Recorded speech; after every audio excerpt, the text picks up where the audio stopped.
Hello! Welcome to நம்ம ரூட்டே. Okay. இன்னைக்கு திடீர்ன்ட்டு ஒரு இன்சிடென்ட் ஸ்ட்ரைக் ஆச்சு. என்னன்னா இப்போ நாங்க ஒரு நெறைய க பசங்க கும்பலா இருப்போம். எப்பவுமே கும்பலா தான் இருப்போம் நாங்க. அதுல நெறைய பேருக்கு கல்யாணம் ஆனவங்க இருக்காங்க. லவ் பண்ணிட்டு இருக்கிறவங்க இருக்காங்க. தனியா இருக்கிறவங்க இருக்காங்க. ஒருத்தன் ஒருத்தன் ஒரு ஒரு செக்மென்ட்டா இருப்பானுங்க. அது சூப்பரா இருக்குங்க. இப்போ சில பேருக்கு கல்யாணம் ஆகும் இல்லைங்களா? அது மாரி கல்யாணம் ஆனதுல ஒருத்தன் என்ன சொன்னான், திடீர்ன்ட்டு அவன் அவன் அந்த பையன் எப்படின்னா ஒரு மாரி ஒரு மாரி டிசைன்ல இருப்பான். ஆ ஒரு மாரி சுத்திக்கிட்டு, ஒரு மாரி அவனுக்குன்னு ஒரு என்ஜாய்மென்ட்டு செம்மையா பேசிக்கிட்டு, அவனையே அவன் அசிங்கப்படுத்திக்கிட்டு, மத்தவங்களையும் அசிங்கப்படுத்திக்கிட்டு, ஒரு மாரி இப்படிதான் சாப்புட்ணும், இப்படிதான் இருக்கணும் அப்படின்லாம் இல்லாம, அவனுக்கு புடிச்ச மாரி ரொம்ப ஜாலியா ஒரு மாரி இருப்பான். அவன பார்க்கும்போது என்னடா அவன் எப்பவுமே ஜாலியாவே இருக்கான் அப்படின்ற மாரியும் இருக்கும். அட் த சேம் டைமு லூசுத்தனமா நெறைய விஷயம் இருக்கும். அப்படி இருக்கும்போது ஓகே இப்படியே போயிட்டு இருந்தது. அவன நான் நான் ஒரு கம்பெனில ஒரு 4 வருஷம் அங்க தொடர்ந்து வேலை பார்த்துட்டு இருந்தேன். அவன நான் அப்படியே பார்த்து பழகிட்டேன். அவன ஒரு குழந்தைத்தனமா, ஒரு மாரி கொழுக்கு மொழுக்கா, சப்பியா, ஒரு மாரி சூப்பரா இருப்பான். அவன் இஷ்டத்துக்குன்னு சுத்துறது, சாப்பிடுறது, கண்ட மேனிக்கு சாப்பிடுறது, கண்டத பண்றது. ஆனா ரொம்ப நல்ல பையன். ரொம்ப நல்ல பையன். திடீர்ன்ட்டு அவனுக்கு என்ன ஆச்சு, கல்யாணம் ஆயிடுச்சு. சரி, ஓகே கல்யாணம் ஆயிடுச்சு அப்டின்ட்டு பார்த்தா, இப்போ சில பேருக்கு இந்த கல்யாணம் ஆக போற பக்கத்துல ஒரு பயம் எடுக்கும் இல்லையா? ஒரு பையனுக்கா இருந்தாலும் சரி, பொண்ணுக்கா இருந்தாலும் சரி, ஒரு கல்யாண பயம் இருக்கும். அது எதுக்கு, ஏன்றதுலாம் எனக்கு ப்ராப்பரா தெரியல. ஒருத்தவங்களுக்கும் ஒரு ஒரு ரீசன் இருக்கும். திடீர்ன்ட்டு ஏன் ஏத்துக்கிறதுனாலயா, இல்ல திடீர்னு கல்யாண வாழ்க்கைனாலயா, அதெல்லாம் ஒருத்தவங்களுக்கும் ஒரு ஒரு ரீசன் இருக்கும். ஸோ இவன் நான் அவன் கல்யாணம் ஆக போற அப்போ கூட நான் பார்க்கல. அவன்கிட்ட பெருசா பார்க்கல. கல்யாணம் ஆயிடுச்சு, முடிஞ்சிச்சு. திடீர்னு நாங்க எப்பவுமே ஃப்ரெண்ட்ஸ் குரூப் இருக்கும் இல்லைங்களா? ஃப்ரெண்ட்ஸ் குரூப்ல ஜாலியா பேசுவோம். பேசிட்டு வீடியோ கால் பண்ணிட்டு எப்பயாச்சும் கிடைக்கிற டைம்ல பேசிட்டு இருப்போம். ஏன்னா எல்லாருமே இப்போ எல்லாருமே தனித்தனியா இருக்கோம். எப்பயாச்சும் மாசத்துல ஒரு தடவ பார்க்கறதுன்றதே ரொம்ப பெருசு. ஸோ கஷ்டப்பட்டு எப்படியாச்சும் நம்மளே கெட் டுகெதர் மாரி கேட்டு, அது மாரி பார்க்கலாம், மீட் பண்ணலாம். ஒரு 1 ஹவர், 2 ஹவர். ஏன்னா ஒருத்தனுக்கும் ஒரு ஒரு வேலையில இருக்கான். சனிக்கிழமை சில பேருக்கு வேலை இருக்கு. பெர்சனல் வேலை இருக்கு. அவனுக்கும் குடும்பம் இருக்கு. அது மாரி எல்லாமே இருக்கு.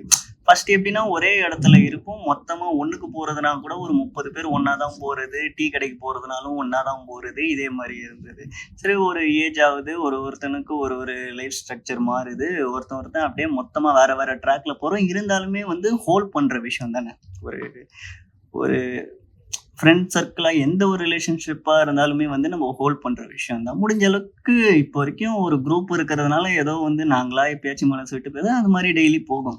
இவன் கல்யாணம் ஆனதுக்கப்புறம் பெருசா சேட்டும் இருக்காது, ஃபோன் கால்ஸ் இருக்காது. நம்பளும் புரிஞ்சுப்போம் இல்லையா? அவனுக்கு கல்யாணம் ஆயிடுச்சு. ஸோ, அதனால பிஸியா இருப்பான். அவனுக்குன்னு அவன் வீடும் இருக்கு. இப்ப அவன் மாமனார், மாமியார் வீடும் இருக்கு. அவன் பொண்டாட்டி இருக்கு. அவன் லைஃப்ல நெறைய கடமைகள் இருக்கு. அப்படி இப்படின்ட்டு இருக்கான் அப்படின்னு வச்சுக்கோங்களேன். திடீர்ன்ட்டு ஒரு நாள் வீடியோ கால் வந்தான். நாங்க பேசிட்டு இருந்தோம். அப்ப கேட்டேன், "என்னடா ரொம்ப நாளா ஆள காணோமே, என்ன?" அப்படின்ட்டு நான் கேட்கும்போது, "இல்ல கல்யாணம் ஆயிடுச்சுல்ல அப்படி அதனால தான்" அப்படின்னா, "சரிடா கல்யாணம் ஆயிடுச்சுடா, பேசுறதுல கல்யாணம் ஆனதுக்கும் எங்ககிட்ட பேசுறதுக்கும் என்னடா இருக்கு?" அப்படின்னு. "அப்படி இல்ல, சைலன்ட்டா இருக்கணும் அப்பதான்" அப்படின்னா. "சரி இரு, ஓகேடா நீ சைலன்ட்டா இருடா. கல்யாணம் ஆனதுக்கும் நீ சைலன்ட்டா இருக்கிறதுக்கும் என்ன என்ன?" அப்படின்னேன். "இல்ல சைலன்ட்டா அப்படி இருந்தா தான் கல்யாணம் ஆனதா ஒரு மரியாதை இருக்கும்" அப்படின்னேன். "புரியல எனக்கு" அப்படின்னு கேட்டேன் அவன்ட்ட. "எனக்கு சுத்தமா புரியல" அப்படின்னேன். "இல்ல ஒரு மாரி அமைதியா இருந்தா தான் பெரிய மனுஷன்ட்டு நெனைப்பாங்க நம்பள" அப்படின்னா. சே எனக்கு புரியல. நிஜமாவே எனக்கும் புரியல. சரிடா அவன்ட்ட பெரிய மனுஷன் பெ பெரிய மனுஷன்றது நீ அமைதியா இருக்கிறதுனால கிடையாதுடா.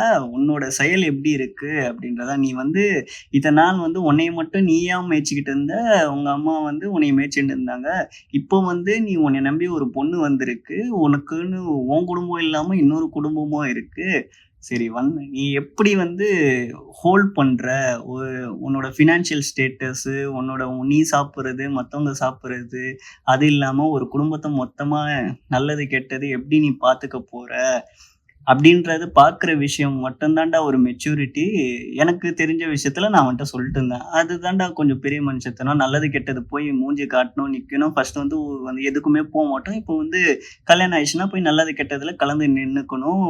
இருக்கிற சொந்தக்காரங்களையும் இழுத்து பிடிக்கணும். நீங்க வந்து அவங்க வீட்டுக்கு போனா அவங்க மரியாதை தர்றது, அவங்க நம்மள தேடி வந்தா நம்ம வந்து நம்மளோட விருந்தோம்பல் மரியாதை தர்றது, நம்ம எப்படி மத்தவங்கள பார்த்துக்கிறோம், எப்படி நம்ம இருந்துக்கிறோன்றதுல தான்டா இருக்கு பெரிய மனுஷத்தனம் அப்படின்றேன்.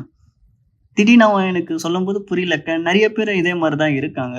கல்யாணம் ஆன உடனே வந்து ஒரு மாரி சைலன்ட் ஆயிடுவாங்க. அது ஒருத்தருக்கு ஒரு டிவிஷன் அது விட்டுறலாம். ஆ ஏன்னு கேட்டா பெரிய மனுஷத்தனம் அப்டின்றாங்க. அந்த பெரிய மனுஷத்தனம் எங்கருந்து பாய் டூ பிகம் எ மென் அப்டின்ற ஒரு கான்செப்ட் வரும். பாய் டூ பிகம் எ மென்ன்ற கான்செப்ட் எப்போ வரும்னா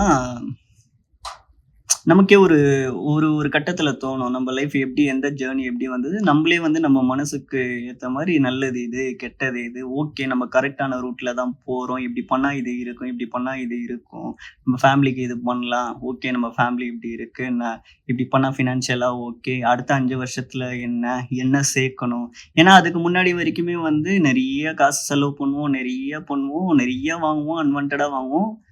ஒரு ஃபேமிலின்னு வந்ததுக்கப்புறம் ஃபினான்ஷியல் ஸ்டேட்டஸ் ஆஸ் அ பெர்சனா இண்டிவிஜுவலா வந்து மொத்தமா சேர்த்து பார்க்கும்போது, நாளைக்கு நமக்கு என்ன இருக்குன்னு அப்டின்ட்டு பார்க்கும்போது, ஒண்ணும் இல்லாத அந்த பயத்தினால வந்து சேவ் பண்ண ஆரம்பிக்கிறது, இன்வெஸ்ட் பண்றது, முடிஞ்ச அளவுக்கு வந்து எதுல எதுல கட் ஆஃப் பண்ணிட்டு சேவ் பண்ணலாம், எவ்வளோ செலவு பண்ணலாம், எவ்வளோ லிமிட்டா நம்மளோட நம்மளோட நிலைமை இப்ப எப்படி இருக்கு, நம்ம கையில என்ன இருக்கு, அத வச்சுட்டு எப்படி வாழலான்ற ஒரு வாழ்க்கைய வந்து மேரேஜ் லைஃப்ன்ட்டு இல்ல. ஒரு கட்டத்துல ஒருத்தருக்கு வந்து ஒரு ஒரு ஒரு ஒரு விஷயம் சொல்லி தரும் அது மாரி. திடீர்னு இந்த மாரி வந்து பைத்தியக்காரத்தனமா வந்து அமைதியா இருந்தா தான் பெரிய மனுஷனா நெனைப்பாங்க. அப்படிதான் இருந்தா வந்து பாய் டூ மென்னுன்னு நான் மாறுன டிரான்சிஷன் காட்டணுன்ட்டு இந்த மாரிலாம் வந்து பேசிட்டு இருக்கும்போது தான் சும்மா சம்டைம்ஸ் வந்து காண்டாகும். நீ இருக்கிற போலே இயல்பா இருடா! உனக்கே வந்து உன் லைஃப் நீ நீ இருக்கிற போலே இருந்தா தான் வந்து உன் சந்தோஷமா உனக்கு முதல்ல வந்து உன்னையே புடிக்கணும். முதல்ல வந்து உன் மனசு உனக்கு சந்தோஷமா இருக்கணும். நீயே சந்தோஷமா இல்லாதபோது வந்து நடிச்சுக்கிட்டு என்ன பண்ண போற? நடிக்கலாம் தப்பில்ல. எந்தெந்த இடத்துல நடிக்கணுமோ அங்க நடிக்கலாம். சும்மா ஒரு கட்டத்துல நீ இப்படியே பண்ணின்னு இருந்தா, இந்த மாரி லூசுத்தனமா யோசிச்சுட்டு இருந்தா லூசுத்தனமா தான் இருக்கும். நீ பாட்டுக்கு ஜாலியா இரு. லைஃப்ல வந்து பிரச்சனை வந்தாலும் சரி, சந்தோஷமா வந்தாலும் சரி, முடிஞ்ச அளவுக்கு உன்னால 4 பேரு சந்தோஷமா இருக்காங்களா? உன்னால வந்து ஒரு குடும்பத்த இழுத்து பிடிக்க முடியுதா? நல்லது கெட்டது செய்ய முடியுதா? அப்படின்ட்டு பார்றா! அப்படின்ட்டு சொல்றான்.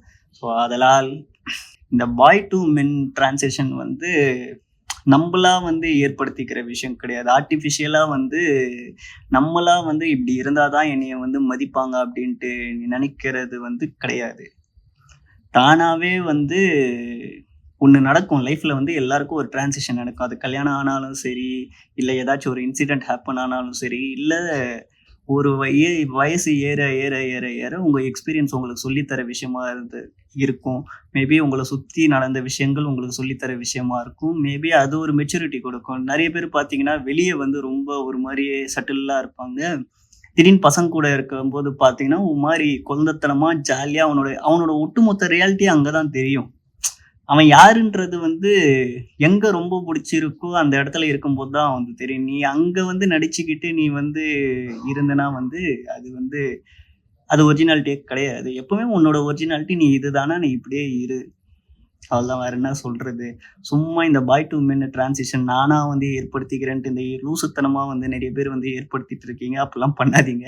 நேச்சரா வந்து ஒரு மனுஷனுக்கு வந்து நேச்சரா நீ எப்படியோ, நீ எப்படி போற வழியிலே போ. தப்புன்னா 4 பேர் சொல்லுவாங்க கூட இருக்கும்போது. நல்லத மட்டும் எடுத்துக்கோ. கெட்டத விட்டுடு.